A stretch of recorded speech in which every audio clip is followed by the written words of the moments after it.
Welcome to the e-commerce growth show, brought to you by Segmentify. So hello everyone, this is Carlos again for another episode of the e-commerce growth show brought by Segmentify.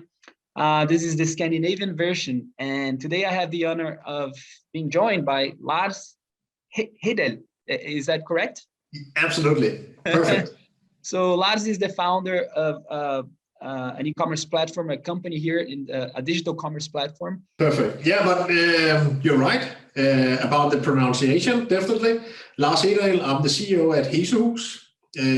I've been working with e-commerce for 22 years now. It's pretty wild to have been on this journey for so many years. Starting out with some of the first credit card payments online, and then seeing what it has developed to today. While starting in the industry, I finished my master's degree in international marketing, and Hesehus was founded in 2002, and I then have been the CEO since we started. So we're looking very much forward post COVID-19 to have a huge 20-year anniversary celebration of our company. Today I have more than 150 colleagues, both here where I am right now in Odense, but also in Aarhus and in Vänersborg in Sweden, and we're growing even more outside of the borders of Denmark. Fantastic. Well, first off, congratulations. I think it's beautiful. All of the guys that I know, I'll call guys, girls, doesn't matter, but all the professionals, I think that been since the inception of e-commerce is exactly 20 years. So yesterday I was with Casper Holst, from Vitex, 20 years as well. Mariano from Vitex, about 25 years. So, you guys, you started right when no one believed that this was, this was something serious, right? And I think it's very interesting when we're talking about trends these days. Like when you look at crypto and NFTs, people don't take this seriously, but it is serious, right? And exactly. There are transformations in the world that are very serious. So first off, congrats, Lars, and let's start, man. So before we talk about the series of that rundown I sent you, you were acquired. Your company Hesehus was acquired in January, right? At least you announced in January an acquisition by a larger venture capital firm from where Norway they're from. Yeah, it's Swedish. It's from Sweden. It's from Sweden, but it's a Scandinavian setup.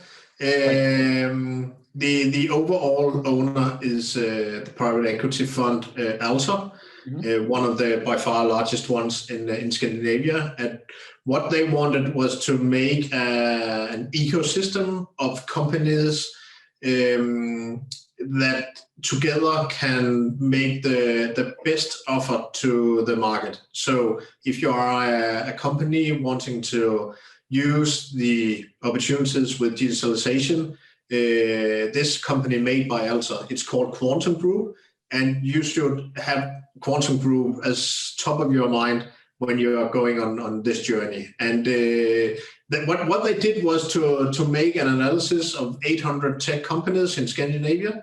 They had a top list of the potential cornerstones, and we were one of the companies in this top list. And we were then the first acquisition, as you say, back in January. We signed the contract just a week after New Year's Eve last year.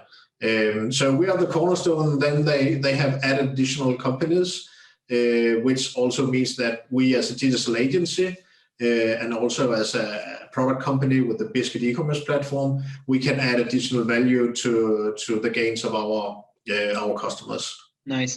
Lars, did you sell the company? I mean, everything, or you still have ownership in it? For many years, we were owned by a family office called Altor Group, and they saw a good timing of selling, and Quantum Group saw a good timing of buying. And I had 17% of the company before, and I have reinvested most of my former ownership. So I'm still a significant, but of course, minority owner. All right, very cool. Lars, how about we speak? Thanks for sharing. I think you got some amazing customers from very different verticals, if you like. So if you have Baby Sam, a retailer. I was with Martin Mingo from good friend, and Baby Sam is a client of theirs as well. But you also have, I think, I was looking at the logistics group. I mean, you have different customers from various verticals. Matas, of course, large Scandinavian players. What do you make of retail these days, in Scandinavia? Yesterday, Casper and they have a very interesting index that they publish about the 51 touch points and how Scandinavian companies compare to UK and French, because he's also living in France. What do you make of retail, or let's say commerce in Scandinavia these days? Let's talk about maybe what of course, I know I've been doing this for a long time, but I would love to have to pick your brain. What's changed, pre-COVID today? How are you seeing, and your take on Scandinavian retailers? Yeah. Start like that. I think it's pretty wild to see what has happened, not only during COVID, but also over the years. During the Christmas break, I found the original business plan of Hesehus before we started the company. So it's a 20-year-old business plan. And it says at some point of time, e-commerce will be huge. And we are there now. That's where we are. That's where Casper and his company, Hesehus, everyone is there now, and the retailers are there now too. So what we have seen is a development from e-commerce being, okay, let's try that, to e-commerce being, okay, now it's growing, to e-commerce being, okay, we also attract additional customers to our physical stores by having a good e-commerce store, being Omni, unified, everything connected, and being business critical. And I think that's what we have seen, especially in Scandinavia. That's this development from being something let's try to being absolutely business critical. And what you also see with many CEOs of large retailers today is the fact that they have a background more or less in digital. Few and few of them are traditional, have a very traditional retail background. And we see for instance, with Matas, Gregesbøl Wedelsborg, the group CEO of Matas, the gold award winner at the Danish e-commerce awards last year, he has a digital background. Of course, he also has a retail background, but that's a revolution. That means that this is not something going on in just a corner of the organization. It's all over the organization. And that we see with all of our customers in retail today. Then add to that retail is not just retail anymore. We have to remember the direct-to-consumer approach now used by many brands. So what is retail? The complexity of the competitive landscape is just growing because this old value chain of someone producing, someone reselling, and some retailers and some end customers, it has exploded. That was how I learned it many years ago at the university, but that's not how the world is today. So the complexity of navigating in this and the opportunities have just been, it's much more complex and you need to move much faster. And let's talk then about, that is a very interesting point that you just touched, which is they have a co-CEO, is that it? At Matas, or is it just one CEO? One CEO. Okay, and he has, because some companies, especially the digital companies, you have co-CEOs, right? Yeah. And they talk about, Mariano used to talk a lot about the digital sort of version. So let's say if you have a traditional CFO, you should have a tech CFO.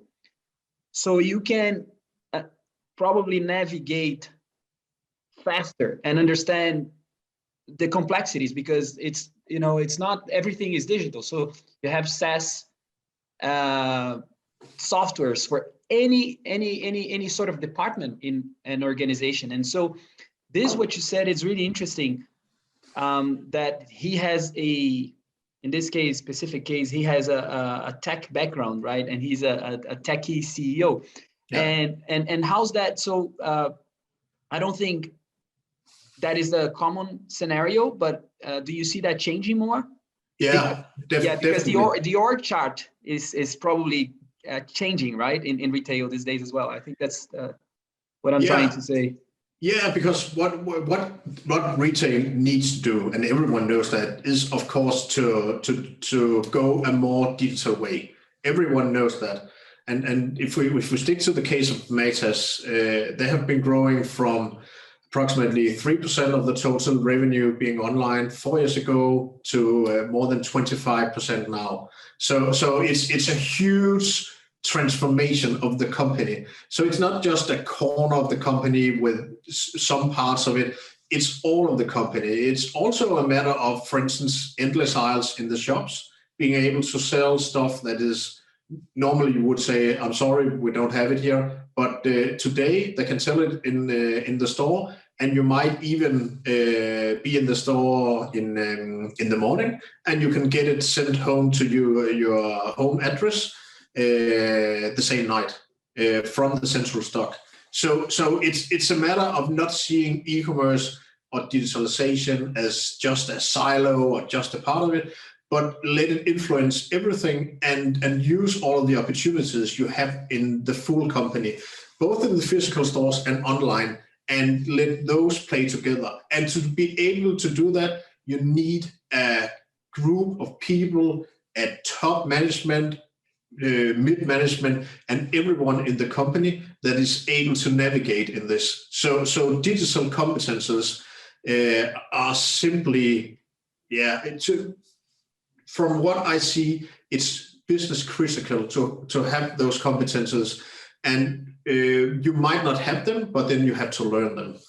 That's also very interesting, because I think that wasn't planned, and it's not going to come as a surprise. I'm sure you know this.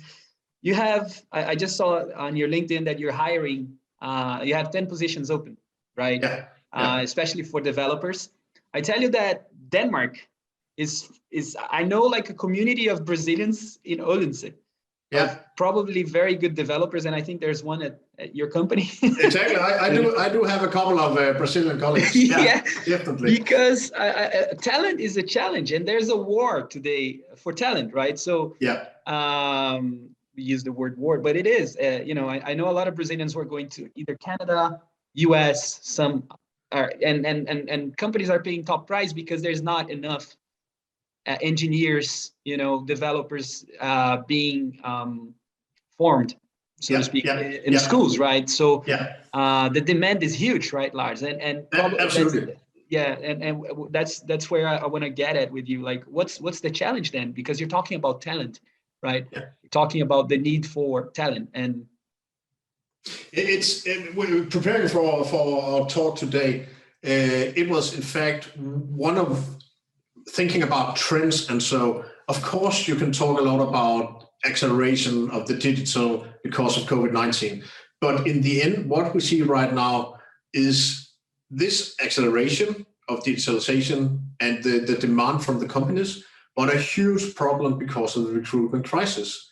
This recruitment crisis it's not a local crisis, at least it's a Northern European crisis, or it's even a European or perhaps a global crisis. It's global, because we, with the demand just growing from retailers and everyone else wanting to be even more digital and wanting to do it even more, we have ended up in a situation where we do not have enough people with the right competences to deliver to the full degree of the demand.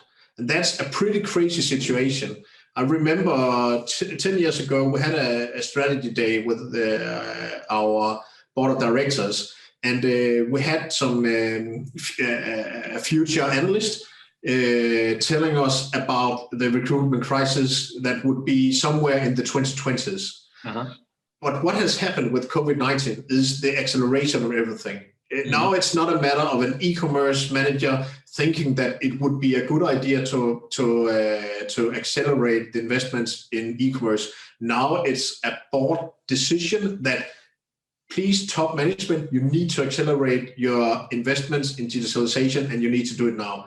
And when everyone is doing that, influenced heavily by COVID-19, it was growing already, but now it's just accelerating even further. When everyone is doing that, and we for many years have seen that at some point of time we have a cross between demand and supply, looking at the competences and the people that we will need to be able to deliver, then in the end we end up with a problem. And we do have this problem, all of us now. It's from the supplier side, from our side, but it's definitely also from the demand side, because we cannot deliver what the market is looking for right now. It's a crazy situation, and it's not a matter of but then you can just outsource some of it. No, because everyone wants to have these competences. So, for instance, in some European markets, the wages have just been skyrocketing over the last years. I was in Poland, and they said, you know what? Poland is the breeding home for top developers in Magento, and like Magento is kind of. But like they were saying, hey, it's you're gonna pay maybe 200 euros an hour for a top developer, and they can say no, they can even go higher. It's crazy, right? What's going on? So it's difficult to find because everybody's got the good ones are busy now, and they can charge as much as they want, and so the market ends up paying, which inflates wages and And I think the main conclusion to this is that as a retailer today, to win in the future, you need to be able to attract digital talent. If you're not able to attract it, if you are a bit fussy about your digital strategy or your overall strategy, how to use digitalization in your strategy, if you are not really, if you are still seeing it just as cost, then you cannot attract the best digital talents. And then over the years, you may end up in huge problems, as we have already seen with some major retailers during the last 5 or 10 years. But it's a race now to find the right people and to be able to attract them. It is for all of us on the digital agency part of it, and it is definitely also for any retailer now. And that's why a company like Matas has a very bold and ambitious strategy. They communicate it, they get the right people on board, and then they just skyrocket, winning all of the awards, but also being a success now. They are noted on the Danish Stock Exchange, so it's open numbers. Everyone can follow it, and talent attracts more talent, and so on. But that ambition, Lars, comes from the board, man, right? Or you got to have a board, in your case, that doesn't lock you in a leash. You know what I mean? Yep. Allows you to be a visionary as well, and pushes you towards that. Because otherwise, if the board doesn't help, it's the same with LinkedIn. It's the same, if the board doesn't, believe, then it's just you're just going to be another one, so to speak, right? Our new main owner, Altor Group, in fact, made an analysis of the relationship between digital competences in the boards and the financial performance of the companies. And you can see that there is a clear relation between those. The more digital competences you have, the more growth and the better profits. And I think that's noteworthy, because it's just not you and I thinking you should do that. Then it's really in the facts that if you don't have the competences on board in your management and your board and in general in your organization, then you won't perform at the level you should perform in. And so, since we're speaking of performance, what are, in your opinion today, some of the short-term, and based on what you're seeing that your clients are doing, short-term actions, and then we speak also about long-term, more like strategy that brands and retailers and maybe B2B companies as well, because you have B2B customers there, right?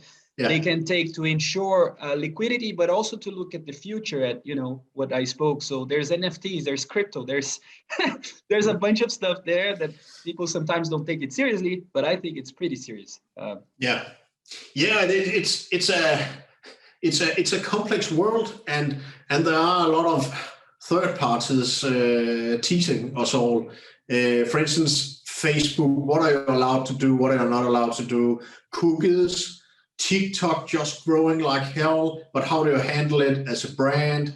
Insta, you name it. There's a lot of opportunities, but you also need to do it in the right way. When it comes to running a business, I always remember back when I was at a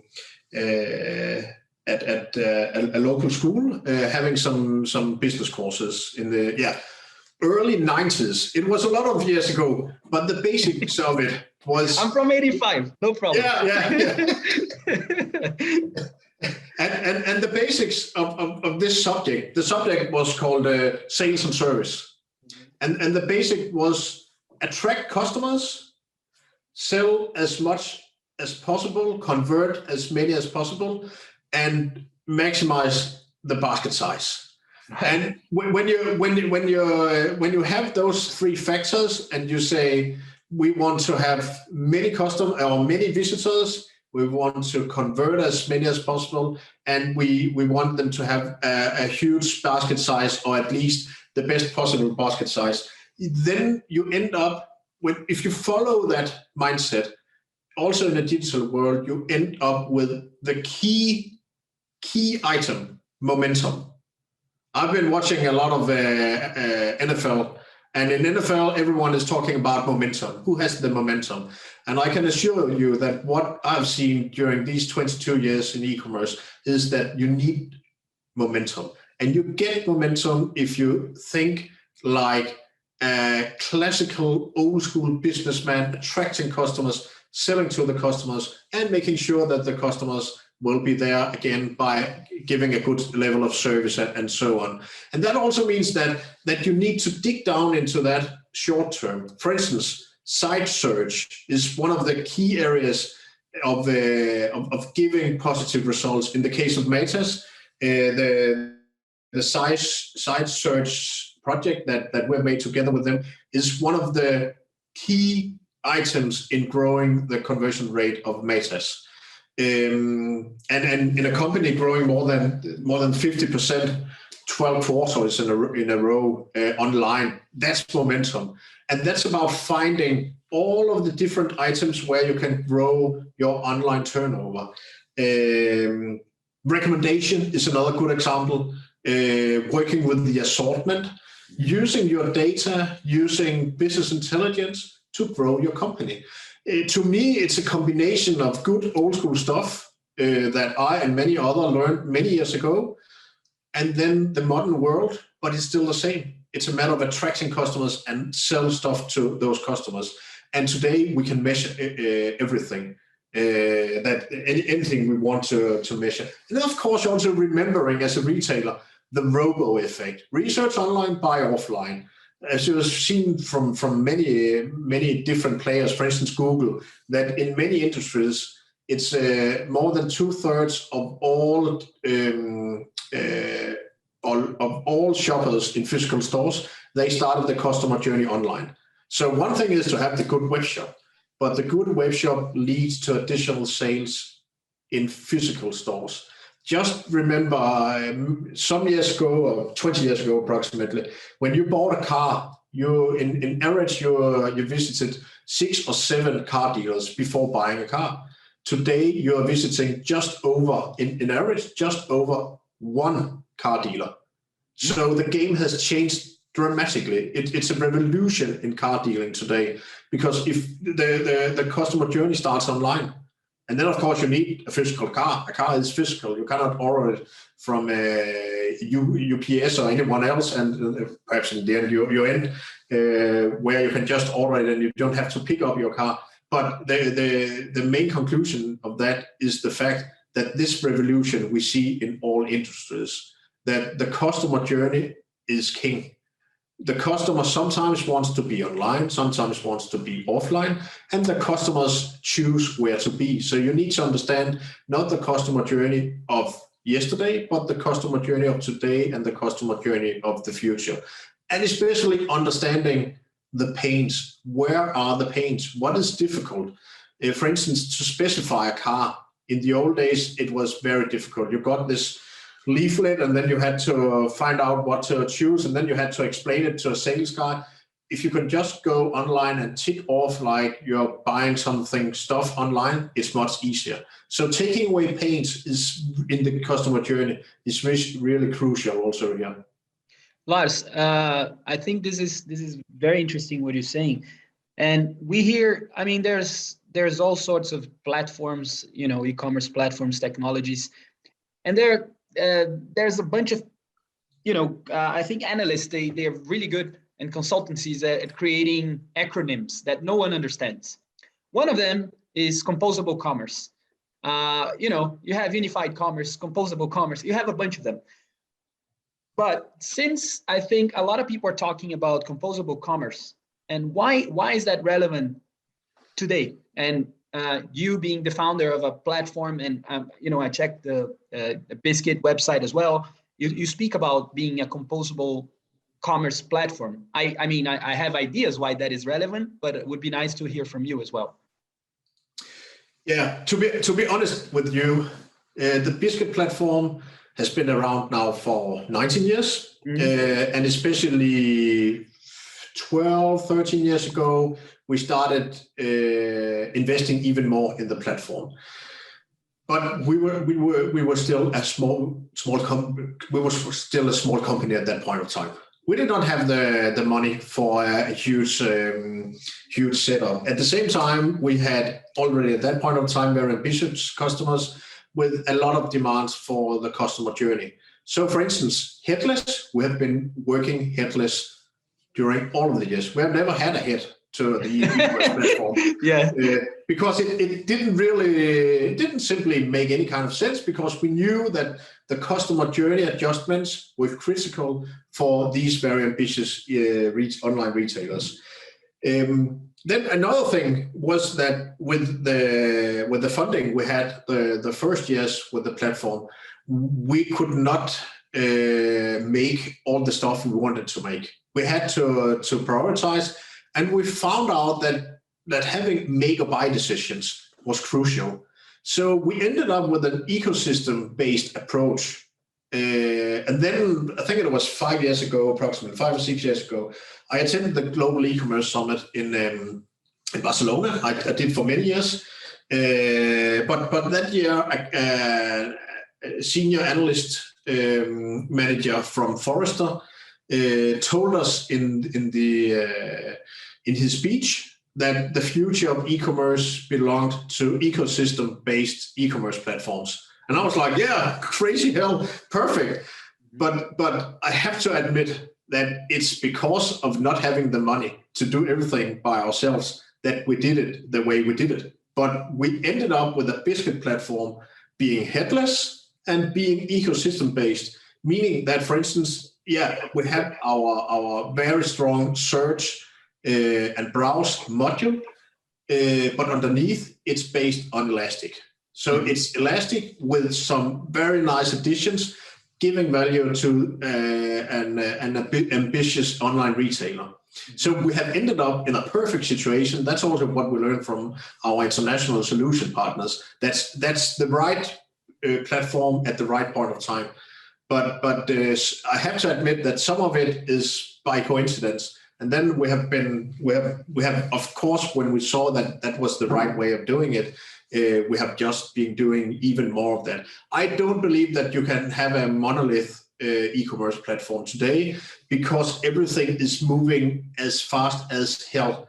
Think about some of the revolutions during these 2 COVID years, with, for instance, live video shopping, or the very advanced and very personal chat modules. If you wanted to include that in your own web shop, you would miss some of the opportunities. So this innovation, it's pretty interesting, because what might start happening in e-commerce is what we have seen in all industries through all of the years, that you end up being too large, too heavy, and too slow. And then the revolution, the disruptions, comes from outside of it. A very good example in Danish IT is the online payment made by Danske Bank called Mobile Pay. The Mobile Pay guys were moved to another building, another organization. They could have been a part of Danske Bank, but Danske Bank had learned that we should make a fully separate organization. So I think with the speed of e-commerce today and the accelerated speed of demands from the retailers today, it's more or less impossible to do everything by yourself. You need to have an ecosystem-based approach. That was also one of the things we liked very much about Altor Group when we had the initial dialogue, that they did not believe in this monolith approach to e-commerce. Nice. Lars, this is very, very interesting. So for you, what's coming next? Because you mentioned that a platform, retailers first, they need to partner. It's all about partnerships today. Ecosystem, I believe very much in that as well. But what's the innovations then that you see from a tech commerce platform? What's you have to be API based, and what's going to change? Where do you see companies like yours innovating and helping retailers? That's where I want to get at in terms of innovation. Because and let me get if you think traditionally like an e-com platform could be just an online shop is just a catalog, right? So you need to offer more, right? So you just don't become an online catalog, so to speak. So that's exactly. You need to beat Amazon. You need to beat Amazon when it comes to the customer experience. And that should be the starting point for all of us supplying platforms or solutions to retailers. If we're just supplying a solution where you can have, like you say, a catalog, then in the end, you're not strong enough because you don't deliver your brand. And take into additional consideration that a retailer is now even more in competition with many of the stronger brands that have normally just supplied the retailers, but now they have a direct-to-consumer sales channel, in fact. And that means that you really need to show your expertise. A company like Matas, you can get online expertise right away from more than 25 people working full-time online for giving online expertise. And of course, you know what? The basket size is bigger.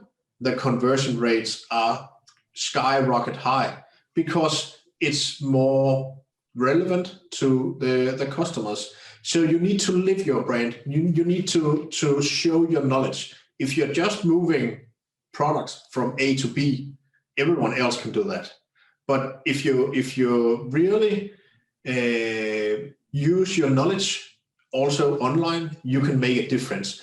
And it's up to us as the suppliers, the partners, to make the platforms where you're able to do that. That also means new generations of content management systems, new demands for product information management systems, new demands for APIs, microservices, all that stuff.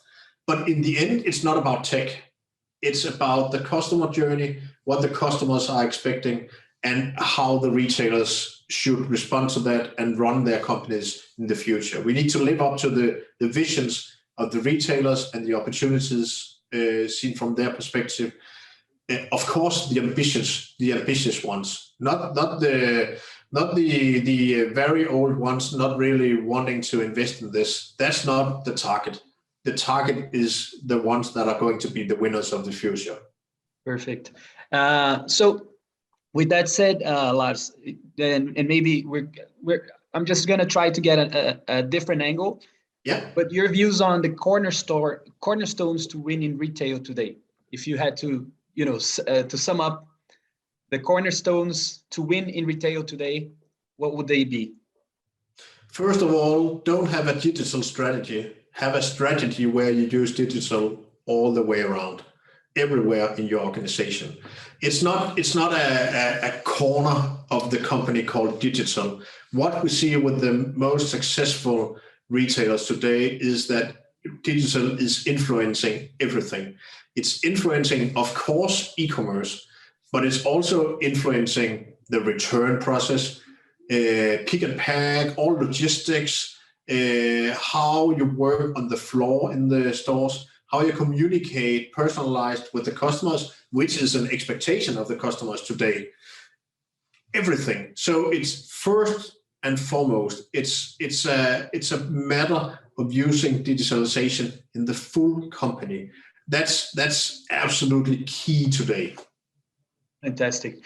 Lars, just for us to wrap this up, I think it's been amazing, like a masterclass. Your views on the future of, I always ask this question, and I let everyone talk because I find it interesting. Well, when I started in this industry, we had no Facebook, no Skype, no Netflix, not even really a Google. We had like Alta Vista. Yeah. We had like nothing. Mm-hmm. And imagine then how it will be 10 years from now or 20 years from now. We have seen nothing. And then add to that the investments in digitalization has just been accelerating due to COVID-19. It's going to be absolutely crazy. And I think it's more or less impossible to say how will the world look in 10 years. But what you can do is to continue to be obsessed with your customers. If you're obsessed with your customers and you never are happy with, now I have understood how the world is running, but you're obsessed with, for instance, TikTok. It might be like, whoa, what is TikTok? And then you say, okay, I won't look at it. But you need to look at it. You need to look at all the new technologies. And perhaps you shouldn't run for all of those overnight, but you need to be interested in everything that is going on, and then to be obsessed with your customers. And then we do not know how the world looks in 10 or 20 years, but we know that talent is a crucial resource, that we are all in a talent competition now, which also means, and in fact, seen from a personal level, I love this because we need to be humble. Seen from a management perspective, we need to be happy that people are again and again getting to work each morning to, no matter if it's in a physical office or if it's in the home office, but going to work each morning and being a part of our companies, and to be able to attract and recruit even more talents. And I think that combination, to be obsessed with the customers and to be obsessed with talents, I think that's crucial looking forward. Mm-hmm. I would like, thank you, Lars. We're done, but there's just one more thing that you made me think about it. How, in terms of, about your, how do you, your company culture? I mean, I'm interested in that. Your views on creating a safe environment, or a nice working culture. Can you just give me your views on that as well? I'd love to. Yeah, absolutely. And I just had the introduction with 11 new colleagues this morning. So my introduction with the colleagues, it's a 1 hour introduction, and most of it is about culture. Mm-hmm. So first of all, it's about being sure that we're all working because of a purpose, that we're not just going to work to get some money, because we could do that anywhere in this industry. Then it's a matter of not focusing on having happy finances and isolate the focus on that. It's a matter of having happy customers and happy employees, and believing in the fact that, which has now been proven by academics, that focusing on happy customers and happy employees, in the end, that gives us the happy finances. And then it's a matter of work-life balance. Really, work-life balance. When do you want to work? Which flexibility do you need with your children, or if you have some ill family members, or whatever you need flexibility? We are in a unique industry. We are able to give this flexibility, and of course, we should then have this flexibility.